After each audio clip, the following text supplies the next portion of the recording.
Hello and welcome back to Lesson 5, the final lesson of Module 7, where we will look at how to make sure that your business activities will be characterized by long-term cooperation. As a reminder, at any stage, feel free to pause the video to take notes, rewind to hear more information, or stop the video to complete a learning activity. Let's begin.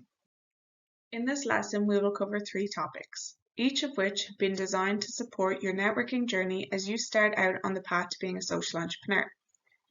In this lesson, we were going to discuss adequate ways to build and cultivate a reputation through professionalism and persistence. We will also raise awareness about deepening or institutionalizing a network by means of contracts and agreements, events and workshops, and communication. Finally, we will look at how to make one's network and references transparent to others in order to acknowledge its value and to let it reflect positively on us, creating trust in our ability to build strong relationships. Let's take a closer look at how to make a name for yourself. Building a reputation is a long-term challenge that requires your attention to 3 basic components: follow-up, persistence, and reliability.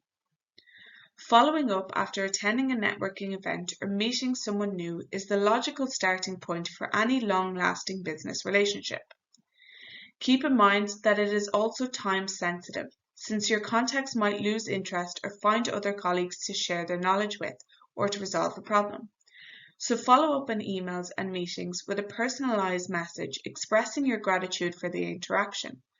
Remind the person where and when you met, and briefly mention a memorable point from your conversation.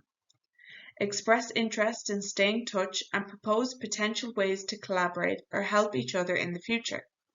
Keep the tone friendly, genuine, and professional. Connect on LinkedIn or similar platforms and engage on social media by offering value and support. Interact with their posts, share valuable content, and comment on their updates. You might also actively offer your assistance if your skills and expertise could be helpful. Refer others on or introduce them to resourceful colleagues. Providing value demonstrates your genuine interest in their success and fosters a reciprocal relationship. Social media engagement helps strengthen your connection and keeps you on the radar without being overly intrusive. Additionally, attend follow-up events. Many networking events have follow-up sessions, workshops, or seminars related to the initial gathering. These events are designed to continue the networking process and allow attendees to deepen their connections. If there are any follow-up events related to the one you attended, make an effort to participate. This provides an opportunity to meet the same people again in a different context and further strengthen your relationships. The second key ingredient for a good reputation is persistence, which is much more inward orientated. Not every networking event will lead to an immediate positive response or engagement. A persistent networker doesn't get discouraged by rejection or lack of response. Instead, they learn from the experience and make necessary adjustments and continue reaching out to other potential contacts. If one method of communication doesn't yield results, a persistent networker explores other ways to connect and they try different channels. Being persistent doesn't mean being pushy or overly aggressive. A persistent networker respects others' times and boundaries, making sure their communication is professional and relevant. In line with the idea of mutual support, it also takes patience until your efforts pay off. Don't seek immediate gain from your relationships.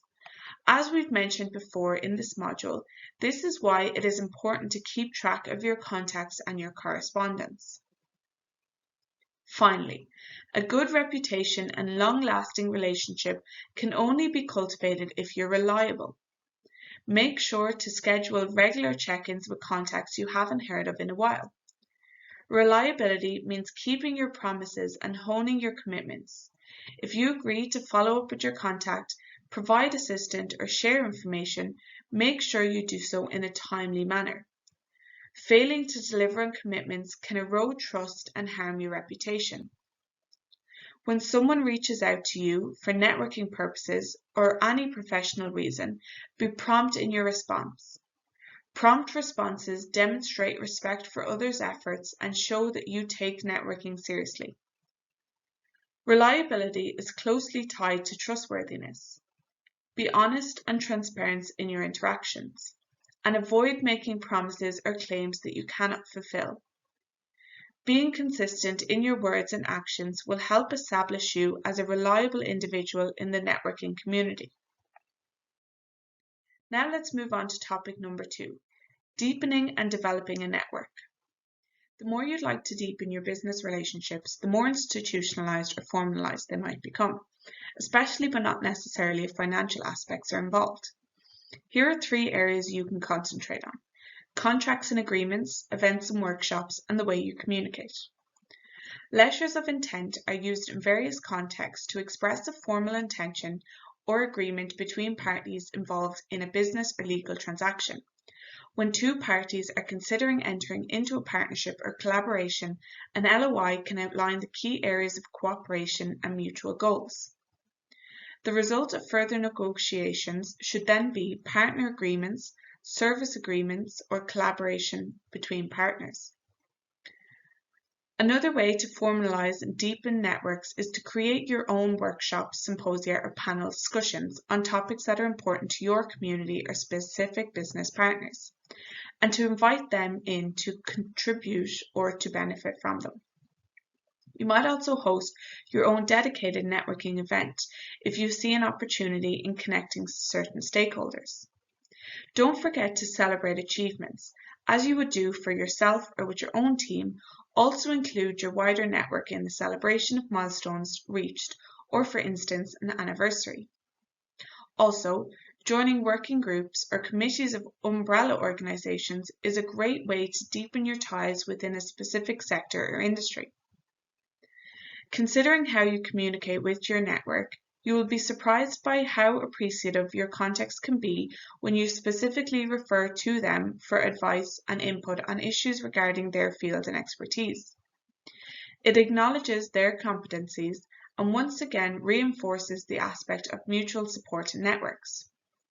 Speaking of recognition, especially in charities and the non-profit sector, so frequently also regarding social entrepreneurship, it is vital to thank your partners, sponsors, donors, or clients for their support and contribution. Let's see how you can make your own network visible in the interest of building trust. Let the world know that you've managed to create a strong network of partners and clients. It will demonstrate your ability to cooperate and to build lasting business relationships. For example, take a look around on the website of non-profit organizations, cultural events, or small and medium-sized enterprises, and you will instantly notice that they prominently feature their supporters, their clients, suppliers, or other business partners in order to create trust in their organization, product, or service. You might also want to dedicate an area on your website to making your network transparent through logos, blog posts, or storytelling. Especially as an upcoming social entrepreneur, startup competitions, incubators, or accelerators could be a great starting point to launch your business. And if you participated in mentoring courses or even won a prize, make sure others know about it. Eventually, try to include valuable members of your network into public speeches and presentations as a way of acknowledging their contributions. By doing this, you are already signaling to others that you appreciate and nurture a strong networking culture and long-term cooperation. Let's quickly recap this lesson with a small quiz. Pause the video to complete the quiz. Finally, to conclude this lesson, let's revise what we have discussed. Today's multiple crises make cooperation indispensable. As a social entrepreneur, you will engage in solving systematic issues that require local, regional, and international cooperation and exchange. So as we laid out in the beginning of this module, networking really is key to your business's success. Focus your efforts on building trust in every aspect of your business. In the social economy, this counts even more. This brings us to the end of this lesson. We hope that you have found the topics and contents of this course helpful, and we wish you all the best. Good luck and lots of fun on the networking journey that lies ahead of you. We hope that you would like to follow this project's activities and results on our website www.upowererasmus.com, our social media channels, or by signing up to our newsletter. Best of luck on your social entrepreneurship journey.